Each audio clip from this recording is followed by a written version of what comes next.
Today's stories include Sony and FromSoft's parent company form a strategic partnership, Xbox is designing a cross-platform interface, and the Game Awards viewership hits an all-time high. We'll have all this and more because this is Kinda Funny Games Daily.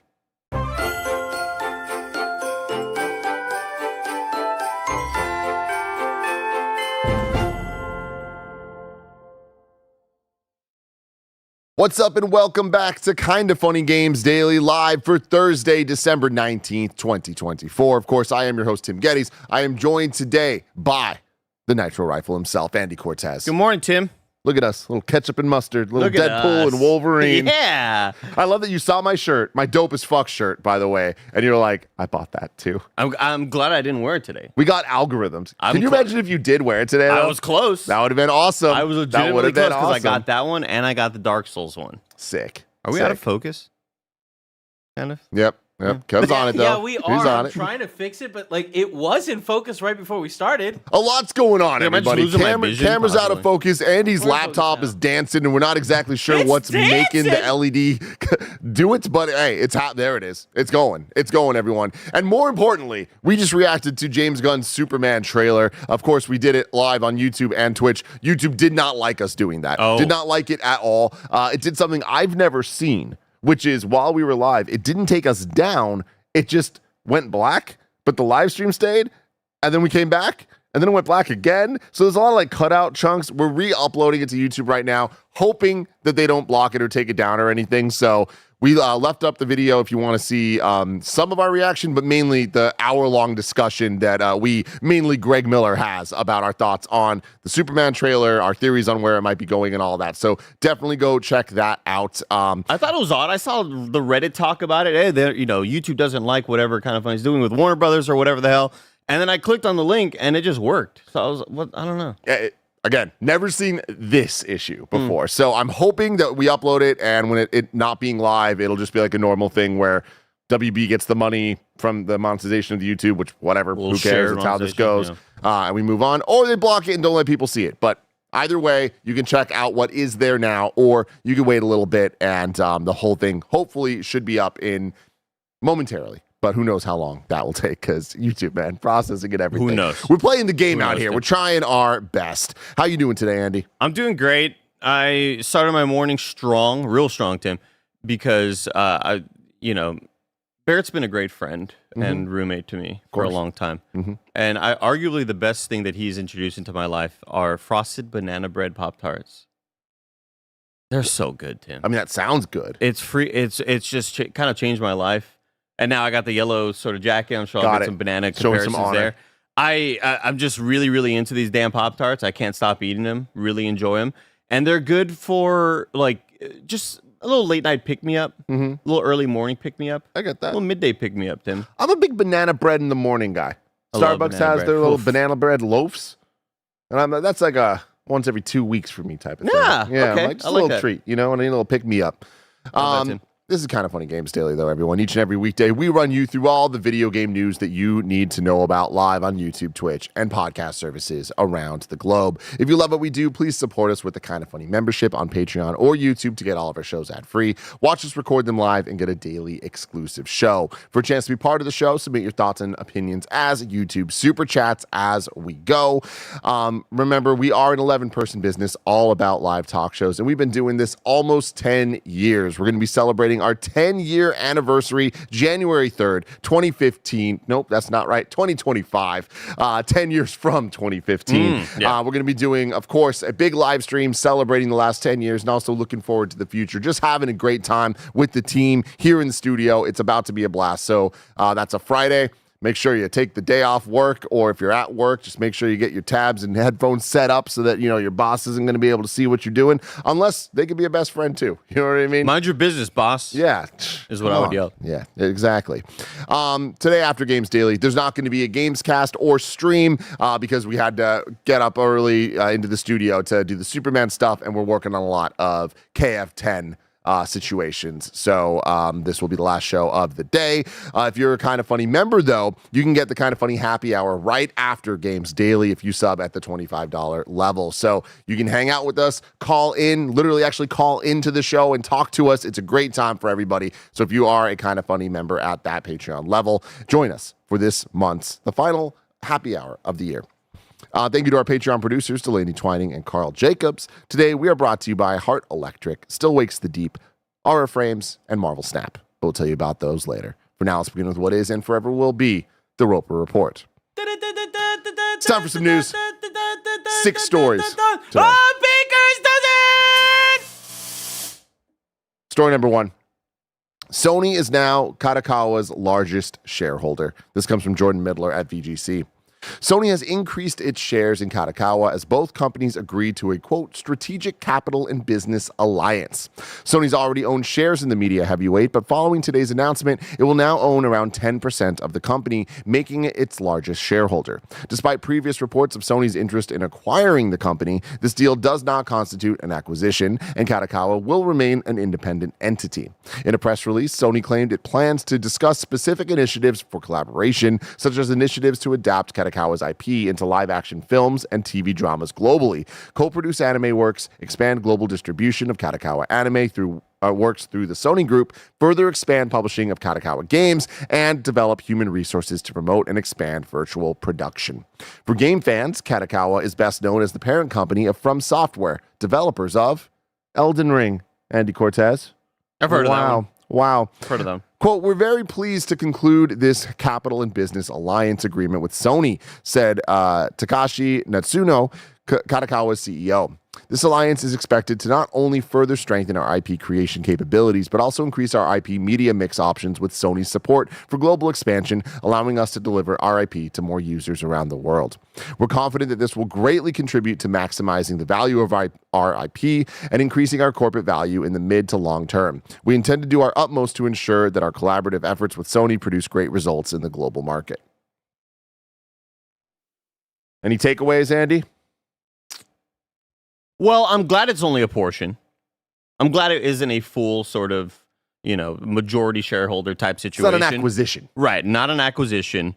When I look at Kadokawa's Wikipedia, all I could think of is just the word conglomerate. Like, it's a media conglomerate. This is a conglomerate with all the IP that they own. And I see here, shout out to Ignacio Rojas. Your Name is one of their products. There we go. Your Name is a movie that was always recommended to us. I never watched it. Tim, did you? Not yet. You never watched Not it? yet, Okay. no. Yeah, I mean, I feel like this goes way deeper than all just the way to the stuff. top. This goes all the way to the top, Tim. And this is one of the situations where we read this news, great write-up from Jordan Middler, and we just immediately assume PlayStation from software. It's clearly a lot more than that. I Sony and anime. It is it's a portion of it, and I don't think it's not even like the main purpose for this sort of not acquisition, but for the purchasing of these shares. But it's definitely up there. And I'm glad it's not a majority, because I don't want these games to just be a Sony product. I love how Elden Ring or how FromSoft seems to have a decent amount of like, hey, we can do whatever the hell we want right now, especially with the cachet that we have with our library. We're popping off right now. Kind of let us cook over here. This does seem to be a much larger story, even like a screencasty type story to me, though. Yep, absolutely. Me and Bless talked about this about a month ago at this point when these rumors first started. And I feel like we had back-to-back stories day after day. One was kind of the rumors, and then the next one was like, hey, this is happening. Like, what the extent will be, we don't know, but we will know by the end of the year. And here we are. So all that kind of played out the way that was reported. And yeah, this is not a PlayStation acquiring from software play. This is very much a Sony trying to have a more strategic partnership with a much bigger entity. And that makes sense when you look at Sony as a whole, where PlayStation and gaming is just one vertical of its many, many, many verticals of how they make money. And when you look at their Sony pictures, the movies, but then more specifically the Sony TV and Sony animation side, they've been making a lot of investments over the years, like to a pretty scary degree in terms of being a monopoly in the ownership and distribution of anime. with their acquisitions or just investments in Crunchyroll, Funimation. There's a bunch of other ones too. That they've been kind of like building up over the last decade or so. But then you look at their movie side and, it's interesting. Sony's one of the big dogs, one of the big studios out there, right. But they don't have much going for them in comparison to a Disney or a Universal even where... Hey, what about me, Tim? It's me, Mark Wahlberg. We got the Uncharted movies. Yes, so there's the Uncharted movies. And even then, to say that, I don't want to like discredit them because they still have hits. Right. They put out movies that make a lot of money. But they also have been on a pretty bad run the last couple of years. A lot of that thanks to the Sony Spider-Man movies Craven, that don't include Spider-Man. So those have been kind of rough. But in addition to that, we do have Sony Pictures collaborations with Marvel Studios on the Spider-Man Homecoming trilogy. Major wins there. Some of the highest grossing movies of all time. So that's great for them. They have Karate Kid Legends coming out next year. But I think everything I just said kind of paints a picture of where Sony Pictures is at, which is they're not number one. They're far from it. They're doing well, but like it is not a sure thing that Sony Pictures will always exist. I do think that there is a potential future where it's definitely not as big of a deal as it once was. Having said that, Sony's been killing it on the TV side, and they have been for a very long time. And I think they made a very smart call to not have their own streaming service, but to instead supply other streaming services with their TV products that range in quality, but I would say they're more hit than misses. And a lot of the Apple TV products that we talk about of like the quality of like, goddamn, these are some of the best shows ever. They're Sony Pictures. Right? Like really? Or Sony TV, yeah. So Sony definitely, like, I know it's easy to look at this and be like, I don't want the people that made Craven to make an Elden Ring movie. But I don't think that's the right way to look at it. I think it's more looking at it as like, oh, the TV side of things or the anime side of things, Sony kind of is the right group to go to. So I think that is the big move here, is clearly From Software has IP out the wazoo at this point. Like, I feel like it's no longer just, oh, there's Souls games. It's like there's Souls games, there's Sekiro, there's Bloodborne, there's Elden Ring. All of those could have successful adaptations. Secret level, Armored Core. Exactly, you're right. Perfect example. So I do think that there's a lot of big wins that they could have from this. And again, it not being a full acquisition, a good thing because of like the ramifications that could have. This does, though, seem just like the right level of support and again, investment to be able to make these products potentially happen. I see here that Sony Television makes the $100,000 Pyramid starring Michael Strahan. Yeah. I just would have never expected that guy to be just one of the hosts of everything when he was, sacking my quarterbacks back in the day for the New York Giants. Also on the film side, Tim, they came out with a movie called Afraid, but the AI is Italianized. Italicized?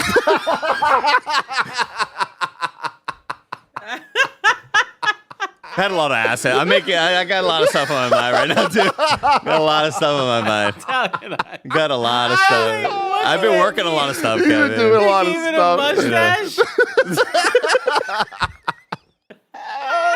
Oh my God. Oh shit. But anyways, in terms of the games,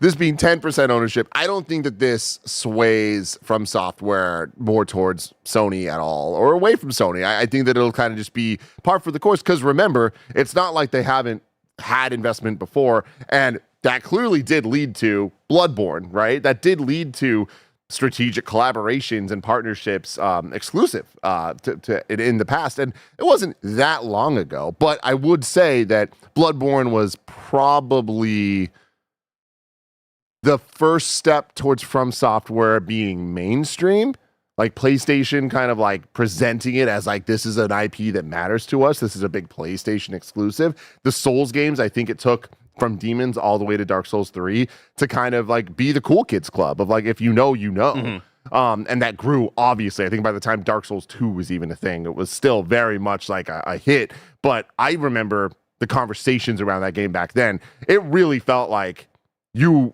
fucking knew your shit if you were playing Dark Souls 2. You know what I mean? Yeah. But Bloodborne changed that. Do you agree with that? Yeah, absolutely. You were kind of on that underground. And I think back to a majority of the comments in the YouTube for whether it's Kind of Funny or Kind of Funny Games, and even being an audience member, seeing people being like, why aren't you all playing these From Software games? To see their sort of launch into the gigantic stratospheres when we talk about the leaps that they've been making kind of title to title, it kind of, I also think of, Animal Crossing kind of hitting another threshold of sales through the pandemic or whatever. I mean, I hope this turns into more like, anime attempts. Mm-hmm. I don't know if I want a live action type of deal from a FromSoft universe. I think it's really hard to translate that.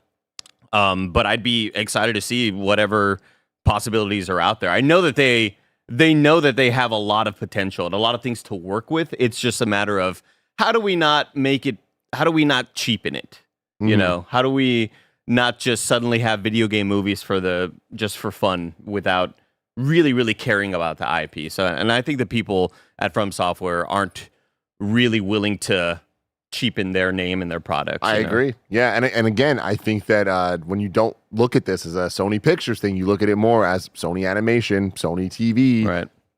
It's good. It's good news. So we'll see where this goes. But I do think it's fascinating that this news kind of was rumored, and now we have the answers like within a month for this type of talk, which I feel like in recent years, anytime we've heard anything like this, it's been drawn out to hell. And I know we've reported about it a million different times. So and there's denials and there's exactly. And forth, So it's nice to be able to just move on from this and it not seeming like a negative. Mm-hmm.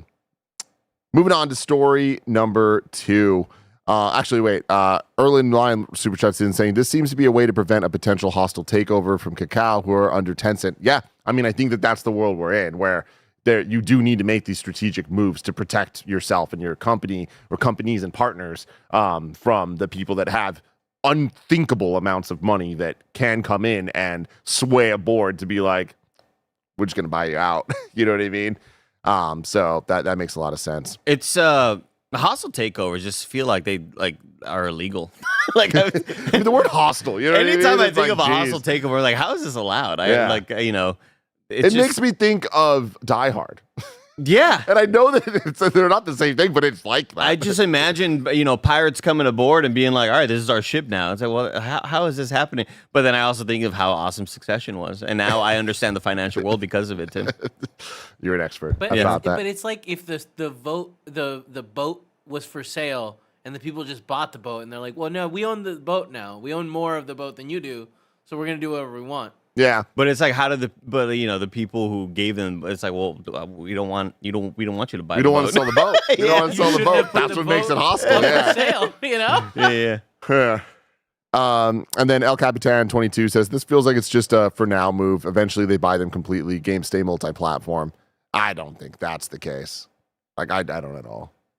You don't think Sony tries to make a bigger push into it? I mean, I feel like they would have done that here if that was the goal, just timing wise of where we're at, where From's at, where Sony's at, all that. I also think that, I mean, they could have, like, if they wanted to make that move. I don't know that it would have went through, but I do feel like this reads to me like this is what both sides wanted out of this. Oh, okay. Because the way I sort of read it, when the rumors start popping up a month ago or so, I see this as what they were talked down to. And well, so sorry. Let me be clear here. I feel like Sony wants it, but I feel like there's just realities in place. The thing that I'm like saying I don't think so is the game stay multi-platform. I don't think so. I think if they were to get them completely, no way they're multi-platform. Really? Sony's not playing Xbox's game, and I'm not including PC. I think that's different. But yeah, I feel like that they would want that shit to be theirs. So many of my opinions have now changed with exclusivity, like over the last couple of years, that I know Xbox is clearly hey, we get that we're losing. We get that we don't have that sort of market share. So that's why we are making this push to go multi-platform. And, you can hate it or you can like it or whatever. But from the Sony side of things, I feel like even the small pushes that they've been making into PC, they've been kind of wetting their whistle, and they're just like, "Ooh, this feels kind of good to kind of have money coming in immediately from all these other places." And if I were to hostily take over, I'd be like, "Hey, put that shit everywhere because look at all the money that's coming in." And PS5s are still selling though. Yeah, I know. I mean, I think you make less money off of the hardware though. But I think that investing in the platform and then you're selling more software from all the other games on it, I think that's Sony's strategy. I don't necessarily think that that's the winning strategy or the right move or whatever. Like, I do think in terms of just dollars to dollars, I think the game should be everywhere. I'm just saying, looking at the strategy of where PlayStation's at, like they put Lego Horizon on Switch, but I think that that is a very specific move of trying to grow that IP in a way to then make movies and TV shows and turn it into, that's where the real money is, right? That type of stuff. Do you think Astro Bot goes to a Nintendo? Nah, I don't. No. And Switch 2? I don't think it'd be as good on Nintendo for a lot of reasons. Like, I think something that makes Astrobot so special is that it pushes tech forward. It's the Nintendo magic, but with the tech to back it up. Switch 2, though. I still think it would be enjoyable without all the haptics, you know? Yeah, but I'm almost done with it. It's really good, too. It's pretty good video I game. watched your last video. Yeah. Pretty good. It's really good. Anyway, that's that. Story number 2. Xbox is reportedly developing a cross-platform user interface. This comes from Tom Ivan at VGC. Microsoft's reportedly working on a new cross-platform user interface, according to a Windows Central report, which also claims that exclusive Xbox console games will be the exception rather than the rule going forward. Sources tell us that Microsoft's also working on a set of in-game APIs and user interface features called Project Rainway, which is some form of cross-platform Xbox guide menu, the report claims. Microsoft has been inspired by the in-game BattleNet social features seen in Hearthstone, Diablo 4, and World of Warcraft, which lets you share and communicate cross-platform. This means that for games running on other platforms from Xbox, they'll still have an Xbox flavor and in-game Xbox systems, maybe even cloud saves. Just would have assumed this is a thing. I mean, well, again, this goes back to what Xbox has been building the last couple of years, and I think it's freaking amazing. And this is just, I think, one of the final steps towards it just working the way that it should. When you put out an ad campaign that is everything's an Xbox, this is an Xbox, this is an Xbox, whatever, this is the type of stuff that really makes it not just feel like marketing, but actually like, oh, no, we're getting the Xbox experience. I don't need to buy the box. I already have something that can play it, but I could buy the box because that just makes it more convenient for my living room experience or whatever it is. This is great, though. And again, I think that this is a good use of acquiring something like Activision that has decades of experience with these type of interfaces and the way that the games kind of connect or don't connect, cross-save, cross-play, all of that stuff. Xbox has invested so much in that. So, like, taking it that one little step further, this is great. Yeah, totally agreed. I think it's a succinct way to kind of, again, get that experience in multiple different places, but it's also just a lot more convenient for the user to say, well, if everything's going to be everywhere, why would you not have the same experience everywhere? This makes total sense to me. And I think you make a great point about the Activision acquisition. It's not only IP and games, it's also tech and it's, patents and things like that. And having that engineer support, having that engineer experience to be able to say, well, when I'm playing Overwatch, I can see when my friends are playing Diablo in-game, and it'll show, I'll go to my online tab and see, I have friends playing Diablo, and I have friends playing Call of Duty, or whatever the hell the Activision thing is doing.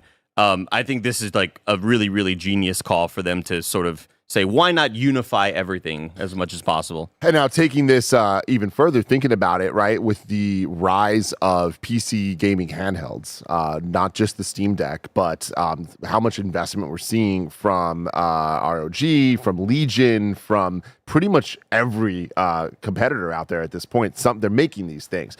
Having a Xbox kind of boot OS or just like UI overlay, whatever it is, right, the more of those things they can do. And I think it can't be one size fits all. Like, they're going to need to figure out different solutions for the different hardware that they're going to be on. Like, that is awesome that they're working on that, because I do think that that's how Xbox wins. And I don't think wins against Nintendo or PlayStation, not in that way, but wins against themselves. Like, they hit their goals and keep their gamers happy. Like, that's really what matters more than the competition of like who's selling the most or whatever. It's like, are they keeping their audience fed with quality product and with an understanding of Xbox as a brand? And I think they've been making a lot of moves towards that. And this is a very important one that I feel like has been missing recently, but they've been going through a lot. There's been a lot of movement and shifting going on. So it makes sense that now's the time. When I started thinking about these handhelds, Tim, I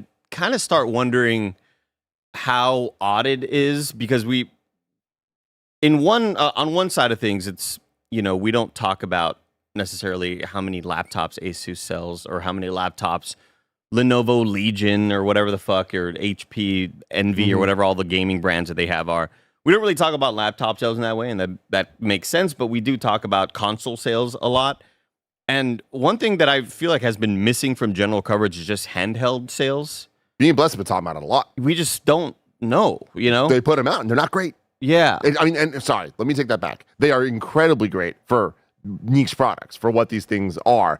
But, we're just talking about a handful of millions sold. So it's like the amount that we talk about how important these things are, I think it's pretty silly compared to like how many are actually available out there. But I do think that the more important story is the investment that everyone's putting in these, where I do think it is a future. Like, I do think that right now it might be slim. It is going to become a much bigger thing, because I think that the idea of the Nintendo Switch and how well that worked back in 2017, there is going to, I think, sooner than later come an expectation, especially with what Xbox is doing with all of its initiatives, that you can just play the games you want to play them. And anytime you go to play a game, you're like, it should work the way I'm trying to make it work, and it doesn't. Yeah, that's going to be a big hit against you. So I do think that the handheld PCs, like, again, it's always, to me, goes back to gaming is between PC and console and handheld are all merging into one thing.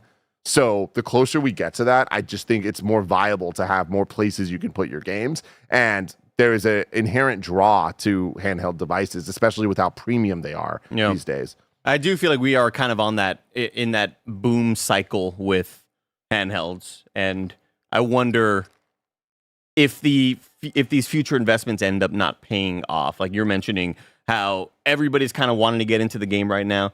And it kind of reminds me of like the gold rush of when the Switch store first became a thing, and all these indie devs go, oh shit, you put a game on Switch, it's going to sell because there's not a whole lot of stuff on the Switch store right now or whatever. I wonder, will all of this kind of pay off, or will Steam Deck sort of just stay the main thing? I don't think Steam Deck is the main thing. It reminds you of early VR, to be honest with you. Yeah. Where when we start to see Oculus take off, and then Valve wants to make their own, and then MetaQuest, acquisitions, all this stuff. And there was like a big boom early on. Samsung Galaxy Gear. Mm-hmm. Like when I worked at Best Buy, there was just like a shit ton of really shitty VR things that were kind of popping up. And then they started to see, all right, this isn't necessarily worth it. Let's pull back and maybe not put that many resources into making these things. I wonder if these handhelds will get there, because I don't know if the handheld PC market will really take over and take off in the way that I want it to.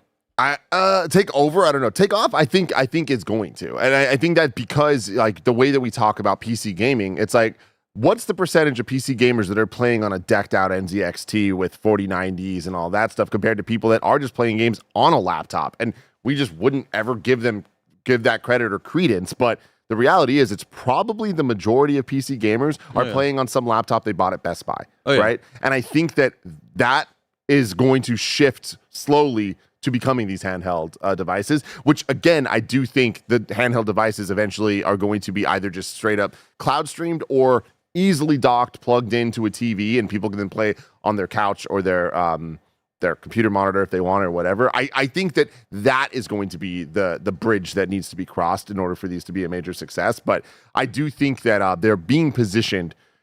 Whenever you go to a Best Buy, you look around and you see what are they pushing and how. And then you go back the next year and see what of those products aren't there anymore and what have bigger footprints in the store. These things are getting bigger and bigger footprints. There's value there to Best Buy. Right. One of the biggest, if not the biggest, like retail for tech type thing that's like the mainstream thing. So I think that they're going to keep going with this stuff. And again, I think that Steam Deck to the insider groups is the number one.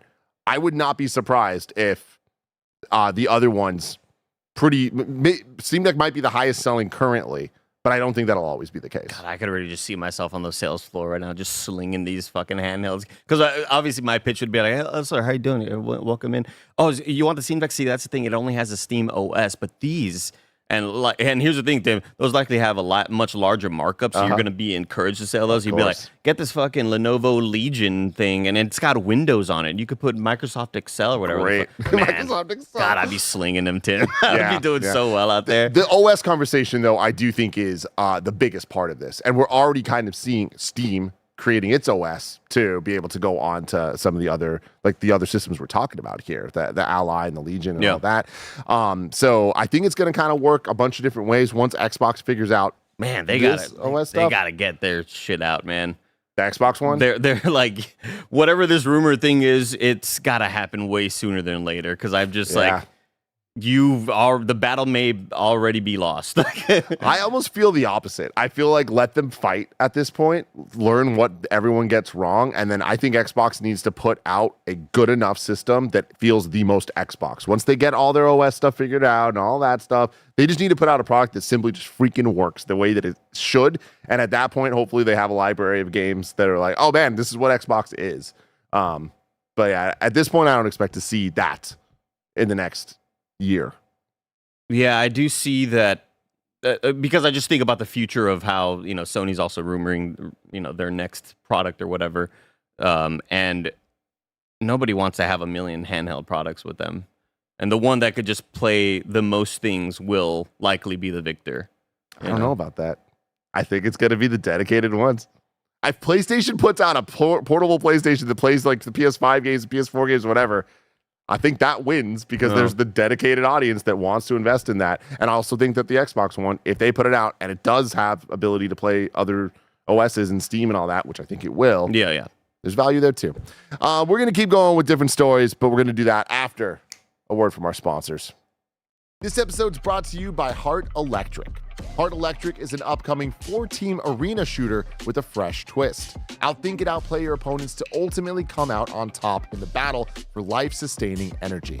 Made by developers from the Battlefield series and Helldivers 2, Heart Electric is all about eliminating 3 other teams by dropping their energy to 0 while keeping your team's energy supply high.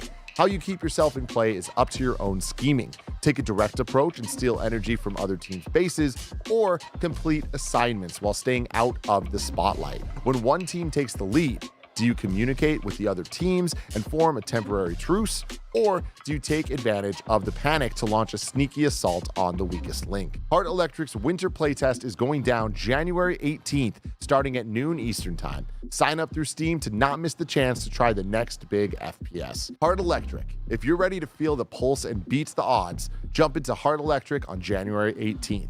Visit bit.ly/HeartElectricKF to sign up and feel the pulse. Still Wakes the Deep is a first-person narrative horror game from the genre masters at the Chinese Room. Featuring an all-star cast of Scottish actors, it combines grounded storytelling with unknowable horror for a truly unique and terrifying adventure. Set at Christmas 1975, you play as Kaz McCleary, a family man running from the police by taking a job on the Baradi oil rig. But the holiday cheer turns to festive fear as something incomprehensible comes aboard and starts wiping out everything in its path. With your escape routes cut off and no way to contact the mainland, your only hope is to run and hide as you make your way across the collapsing rig. Navigate pitch-black corridors, crawl through tight underwater spaces, and try not to make a sound during tense stealth sections. Whatever you're afraid of, Still Wakes the Deep has something that will freak you out. To celebrate the festive season, Still Wakes the Deep is currently 35% off on Xbox Series X and S and PlayStation 5. Buy today and add some horror to your holidays. This episode's brought to you by Aura Frames. Let's be honest, what most people really want for the holidays is to see their favorite people more often. That's why this year, the best gift that you can give, besides plane tickets, is an Aura digital picture frame. Aura Frames are incredibly smart and easy to use, allowing you to upload unlimited photos and videos directly from your phone to the frame. Plus, you can order the frame online and preload it with photos and videos using the Aura app, so it's ready to go right out of the box. Greg, Kevin, and a ton of people here at Kinda Funny are obsessed with their Aura frames. It takes about 2 minutes to set up a frame using the Aura app. That means you'll be able to easily add all of the photos of the new memories you make this holiday season. Save on the perfect gift by visiting auraframes.com to get $35 off Aura's best-selling Carver matte frames by using promo code KindaFunny at checkout. That's AURA frames.com, promo code kinda funny. This deal is exclusive to listeners, so get yours now in time for the holidays. Terms and conditions apply. auraframes.com, promo code kinda funny. This episode's brought to you by Marvel Snap. Y'all know Marvel Snap completely took over my life when it burst on the scene 2 years ago. I love it so much that I even mentioned Marvel Snap in my own wedding vows, because to this day, my wife Gia is so obsessed that she has not missed a single day of completing her challenges. Marvel Snap is an award-winning collectible card game that combines deep strategy, a unique snapping mechanic, and your favorite Marvel characters with thousands of unique card art variants created by renowned artists to collect and use. New cards are released every week, new seasons every month, and frequent events keep the game fresh and exciting. Each game only takes about 3 minutes, so you can get in and out wherever you are. And with more than 270 cards in Marvel Snap with over 2,000 unique art variants, you'll always find some new fun. Art is central to Marvel Snap. They have partnered with over 300 renowned artists to create all of the unique art in the game, and it's always cool to see the new designs. Download the Marvel Snap app now, available on the App Store, Google Play, and Steam, or visit marvelsnap.com to learn more. Andy, while we were on the break, you looked at a tweet. Should we pull it up? Yeah, bring it. Let's look at this. Yeah. We don't have to bring it up, but Kev, can you move me? Thank you. This is from Final Ski. The little Photoshop of Andy's little mistake earlier. Afraid, and the AI is an Italian flag, kind of Italian flag colors. You could say they Italianized it. Yeah, they did Italianize it, everybody. And I'll let you all know it felt wrong on the way out, but I was like still confident in it until there was that moment of like pause. I was like, well, that's not right. That ain't right. Yeah, that ain't right. Man, I was just 4 hours of sleep to him, Story number 3. The Game Awards breaks viewership record with 154 million live streams. This comes from Tom Ivan at VGC. The Game Awards 2024 broke the event's viewership record with an estimated 154 million live streams. That's according to event producer and host Jeff Keighley, who said viewership for last Thursday's show was up 31% compared to 2023's event. It marks a 10th consecutive year of growth for the Game Awards, which had 118 million live streams in 2023. Citing Streams Charts data, Keighley said this year's show attracted over 4 million peak concurrent users on Twitch and YouTube. Wow, these are big ass numbers, man. And I know that they're counting a lot of different things, and there's social videos count, like there's a lot of stuff. But regardless, we're talking about year over year here. We're talking about comparable stats. So going from 118 million to 154 million from last year to this year, that is absolutely wild. And the 4 million peak concurrent users on Twitch and YouTube, like, there's so much money here. So much money in advertising. Obviously, the Game Awards themselves cost. You can see it. You can see where the money goes with these events. But Jesus Christ. We're going to start to just see these shows get larger and larger. More massive productions, more celebrities. All your favorite stuff is on the way. Snoop Dogg's here. I looked up real quick that in the 2023 World Series had an average of 15.8 million people watching live concurrence. And it's just astounding to me that... Sorry, say that again? 15.8 million concurrence, right? So it's just astounding to me that a game award show can have like a fifth of the viewership, or that's 4 million, 8, 12, around there, about a fifth of the viewership. That's stunning to me. Oh yeah, we're talking just like an award show, which already don't get watched a whole lot, right? And again, compare this to any other award show, anything else, right? And again, you can you could say it's not really an award show; it's an advertisement show, and there's a lot of like awesome reveals or whatever. But still, it's not the Oscars, it's not the Golden Globes, whatever. It's a much smaller market that's still somewhat in its infancy, right? When we talk about just the other mediums of art, that's the amount of concurrence that we're talking about. And again, I do think so much goes to how unique the Game Awards is compared to other award shows in any form, where there's announcements and there are trailers and there's news being dropped. There is no other thing like it. Like the Super Bowl has some level of it with the commercials and with trailers dropping for movies from all the major studios. Like, that is the only even semi-analog we have to anything that functions this way. You know, we get CinemaCon or any of these like other like weird conventions for movie stuff, but that's usually more for theaters themselves. I'm blanking on like the way that they actually correctly phrase it, but like it's for the AMCs and the Regals and all of them to kind of get together and be like, what popcorn buckets are we selling next year? Right. You know what I mean? Get everyone hyped about the movies and like what are the big things that are coming out. But a lot of that stuff eventually these days makes itself online later, but like it's not like it is this like destination event. E3 was such a unique thing, and Game Awards over the last 10 years, specifically as it's become Keighley's Game Awards and not the Spike Game Awards show of yore, has become so much more like one of the, if not the biggest, and I mean based on this year's, the biggest destination to get game announcements. Right. Summer Game Fest being another one, but I mean, I think Game Awards this year is the bigger one. Do you think that there's an effort behind the scenes to grow this even more in a drastic way? Like, do we think that there's any pitches to extend this out to a weekend sort of event where there's all these other sorts of little smaller things neighboring what the main award show is? Will this eventually become E3? No, I don't. I think that they want the one event. They want the big numbers. They want this number to be even bigger Let's next year. Split it. And it's going to be, I think, splitting it up, you kind of lose this, the focus. And because, again, dollar signs and advertisers. You're able to show them this. You can go to any advertiser you want and be like, look at the growth that we've had over the last 10 years. It's been up every single year. And even in the last recent years, we're going from 118 to 154 million. Like that, those are eyeballs. Those are engaged eyeballs of a dedicated demographic that actually cares about this stuff. Like, they are doing an amazing job of making this an advertiser's dream. Is that what people want from a Game Awards show? I'm not sure. Whatever. But I do know that like they've cracked the code, and they continue to get it right in terms of growth and in terms of getting these numbers to go astronomically up. And I bet next year we see a similar jump up as well. How much bigger can the sets get, Tim? Anytime he pops up in front of a set, I was like, God dang, I can't even imagine seeing this in person. You know, like I know. These things they're in such large arenas that are, and the tech involved and the teams that are, you know, sort of setting up these events. I can't imagine how much more. And it's not to what I want to look for, magnanimous. One person to run it if they really tried.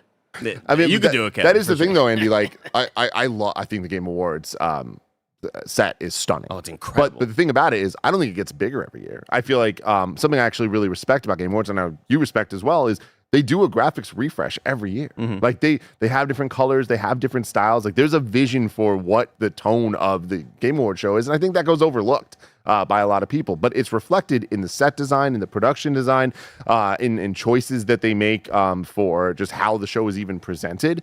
But it's always at the same theater. Right. You know, it's not like it can get bigger because they're in the same space. And I think they use that space very well. So I just love that it's not so much about set and production going bigger. It's more about doing something cool and unique that is flashy as all shit, because that does matter, clearly. Drunk Harrison Ford. Yeah. God, that was a weird moment, man. That was a weird moment. Well, it's also not great that the freaking teleprompter kind of messed up on him. Yeah. You know, that's also not a great moment when you're kind of sauced up a little bit. Yeah. But did it? Did it mess up? Mm-hmm. I think did it mess up, or was he drunk? No. Well, here's the thing. Yes, I've read teleprompters drunk. but I also think of the two Dinas from the Last of Us TV show and the video game, Shannon Woodward, and I'm blanking on the actress's name. I remember their teleprompter messing up as well. When they were up there and they're like, we're just improvising right now because we don't know what to read. All right, here we go. And they got kind of back on track. I think it kind of messed up on him. Yeah. Or he was just, plastered. Good for him, man. Good for him, dude. He survived a plane crash. He did. He can do whatever he wants. He can do anything he wants, but not too dangerous. Yeah, please be safe. Yeah, be careful. He was like 75 when that plane crashed. It's insane. You're just tempting fate. But to be fair, he was flying the plane.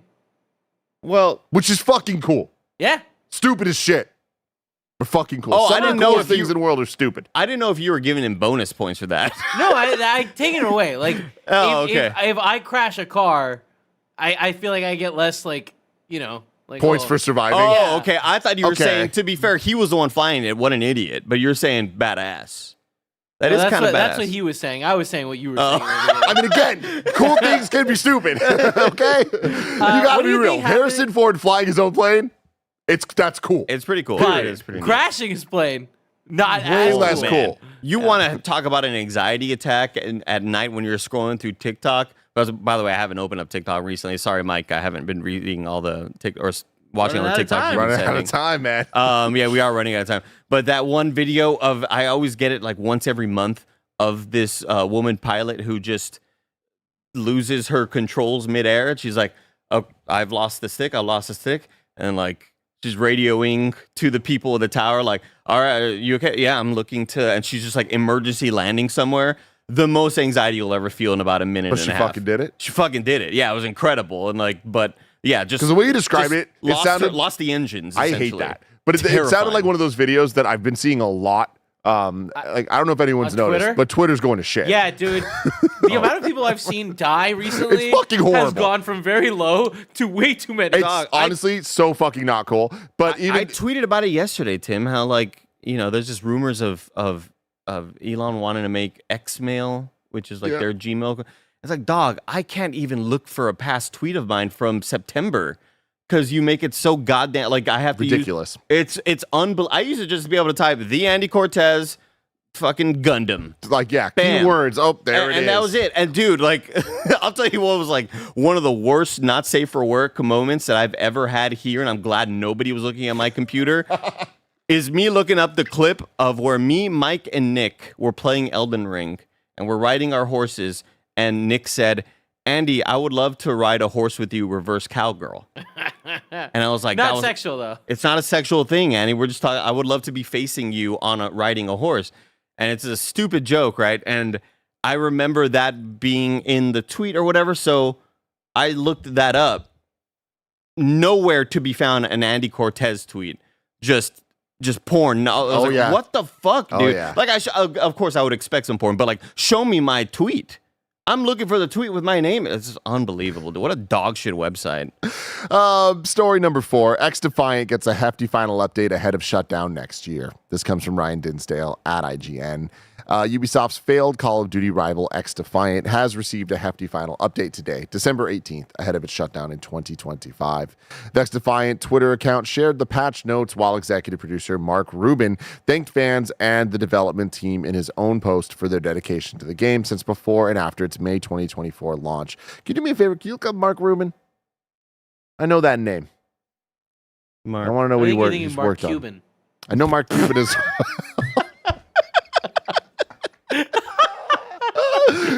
I feel like Mark Rubin used to be at Neversoft, but I could be wrong there. Former NFL player. No. Okay. Oh, no. No.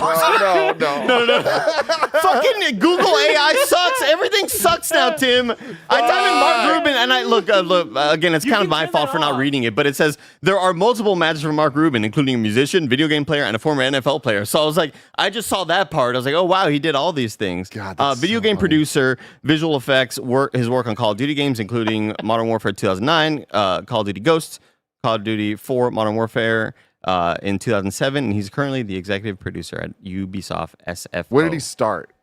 I mean, it looks like it was with either Infinity Ward or... was he at Neversoft? That's what I need to know, because Neversoft eventually got turned into Call of Duty.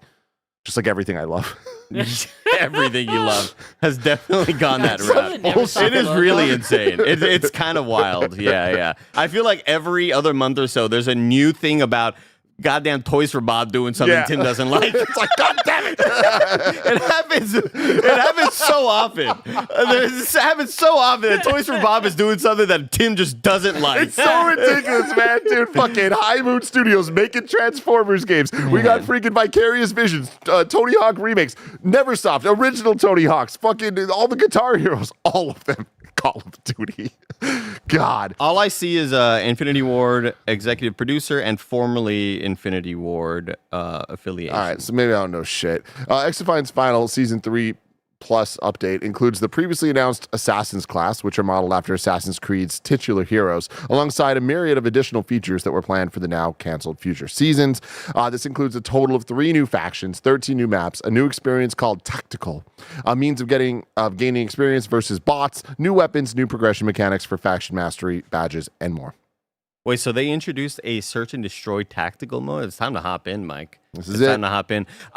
What I do love about, like, it reminds me of, if you were to just take a screenshot from this, I'd be like, oh shit, a new like clothing drop from Insert Coin Clothing.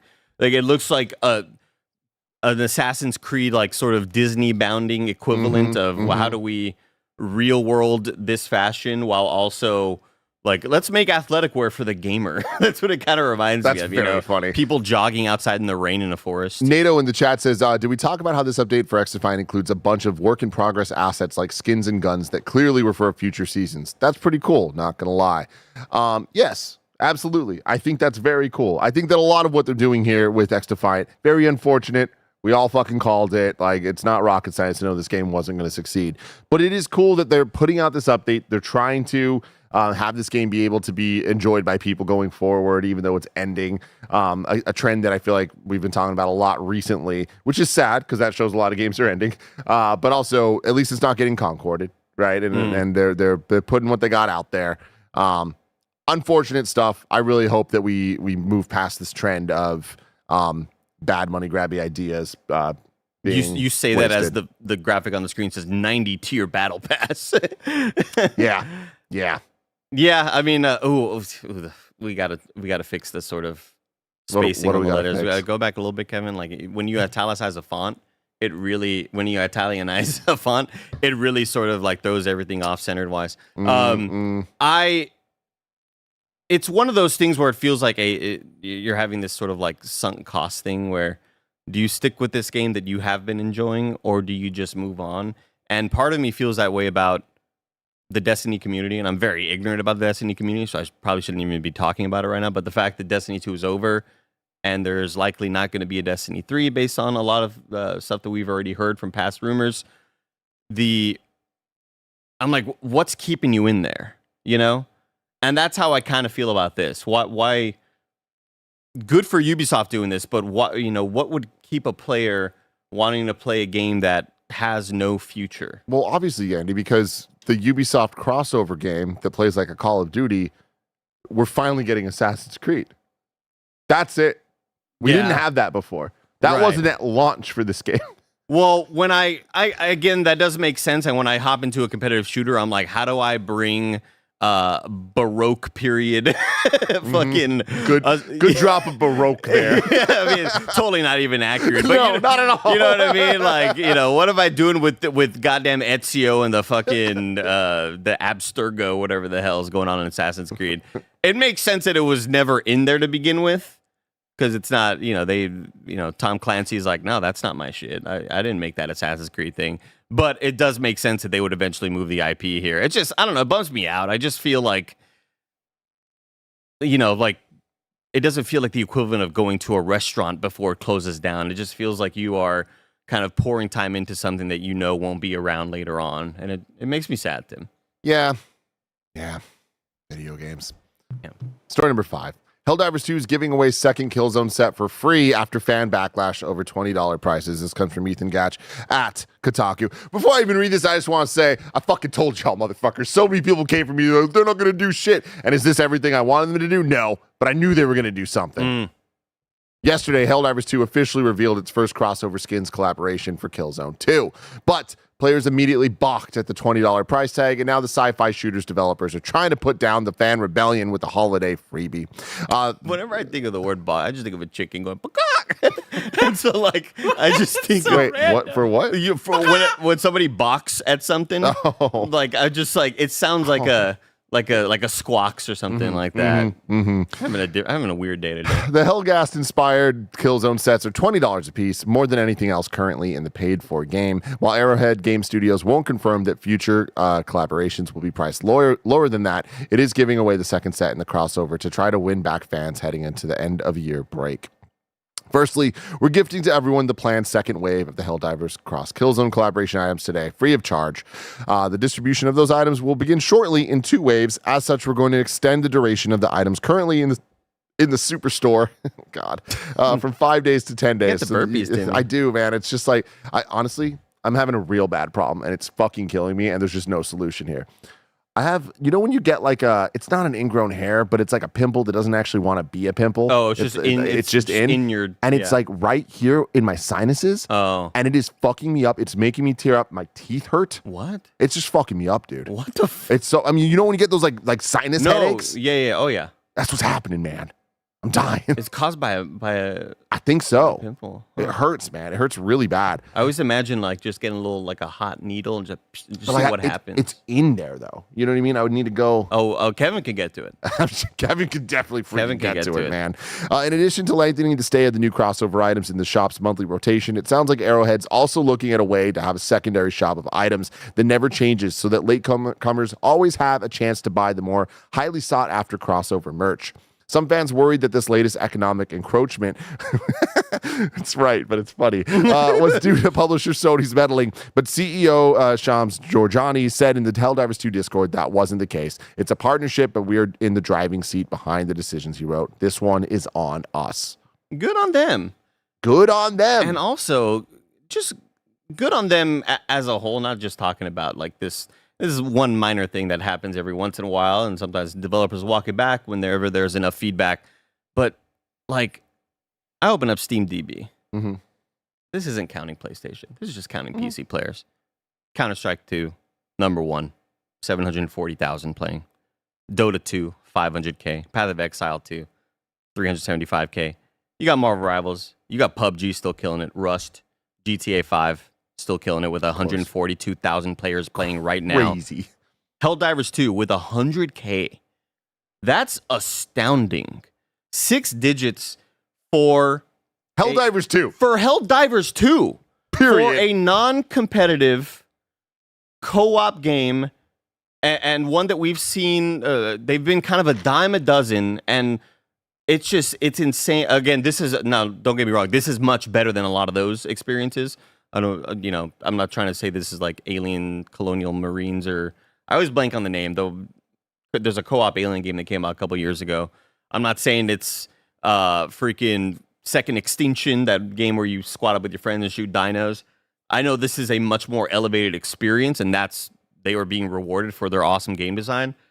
I'm still so blown away. Like, it is far and away the biggest surprise for me this year that this game is still this healthy.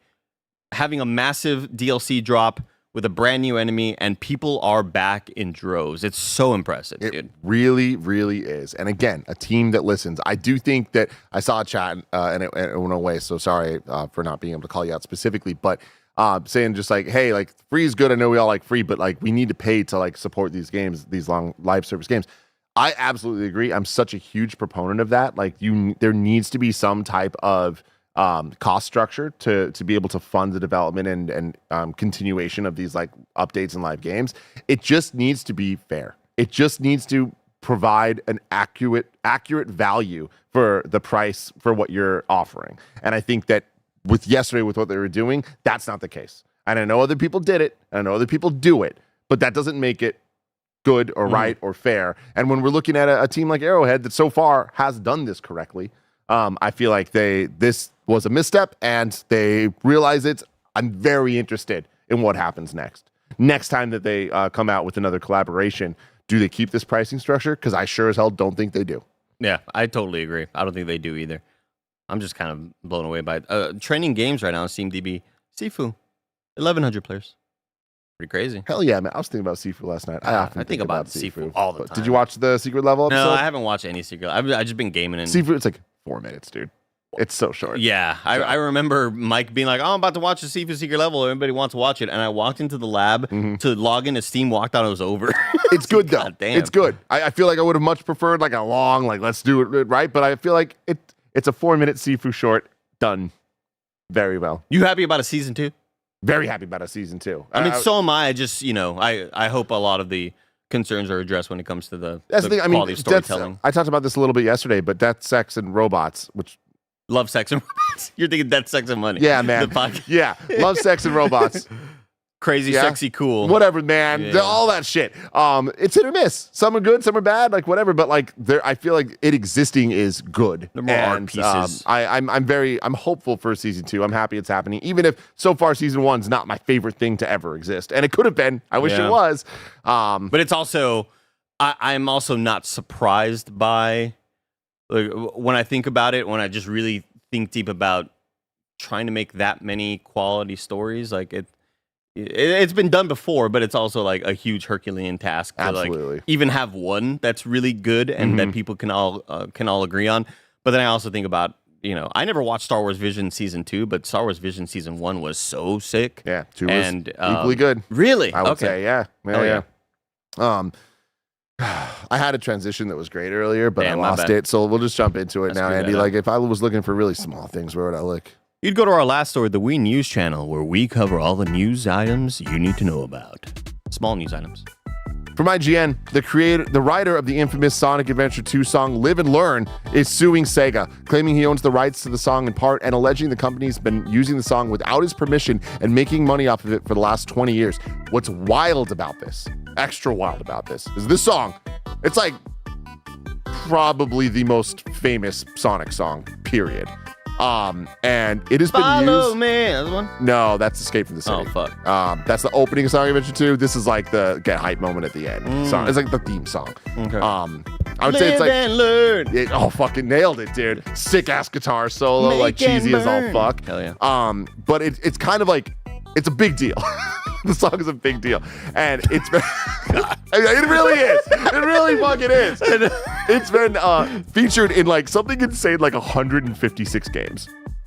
Whoa. Because it's such a big deal that it's like any Sega game, Yakuza games, or fucking like, I'm sure Persona. So it's like the Akira slide, motorcycle slide. Dude, it's like, it's fucking, I mean, when they debuted scream. Sonic in Smash Brothers, they used this song. Okay. Right? Like, it's fucking big. But anyway, this is interesting because him suing because of making money off of it without his permission or whatever. Like, it's not just, they used it here or there. Like, he's known about that. There's so many games that like he was not getting royalties from, which is fucking crazy. Everybody dive back into we're gonna have to edit everything. Everything, man.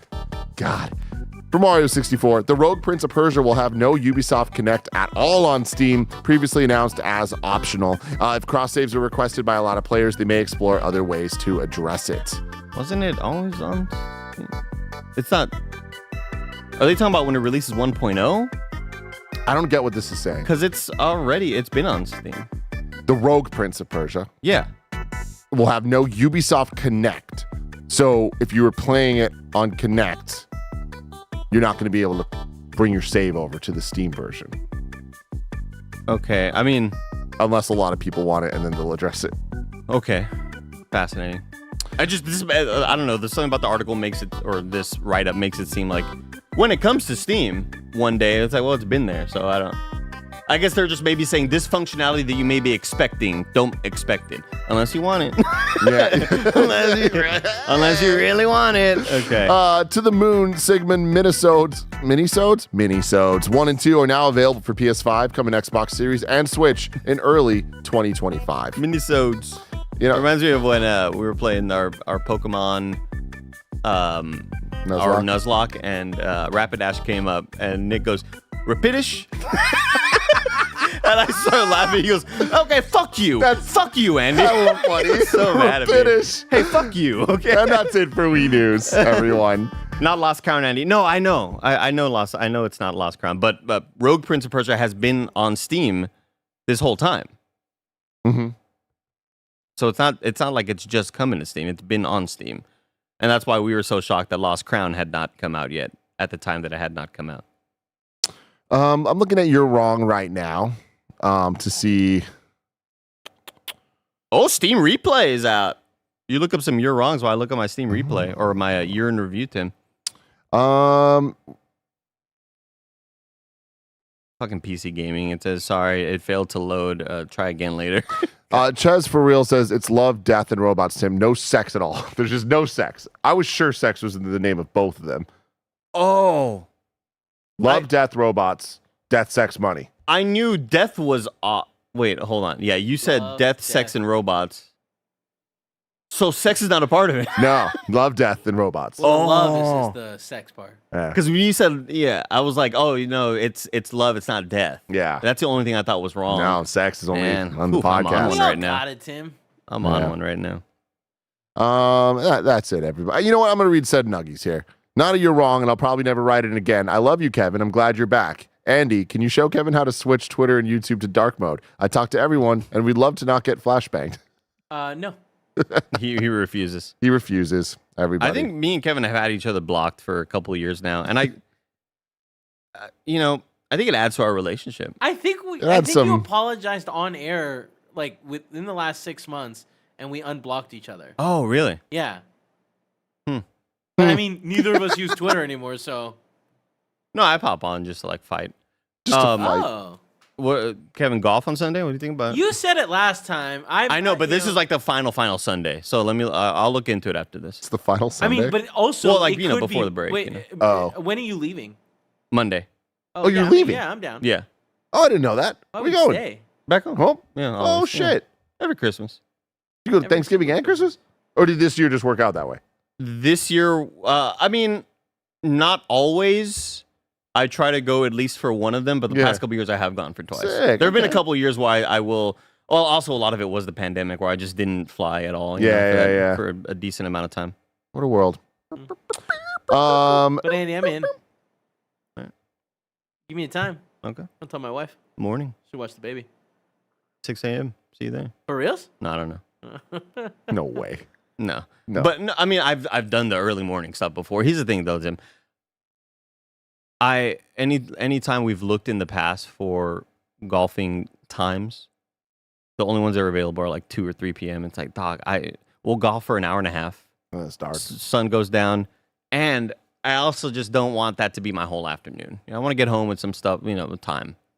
Get home like at 2. Been waking up early. Been doing this basketball workout things, Tim. Okay. I'm freaking like. What's waking up early look like? Getting ready for our basketball game. 5 a.m. On the weekends?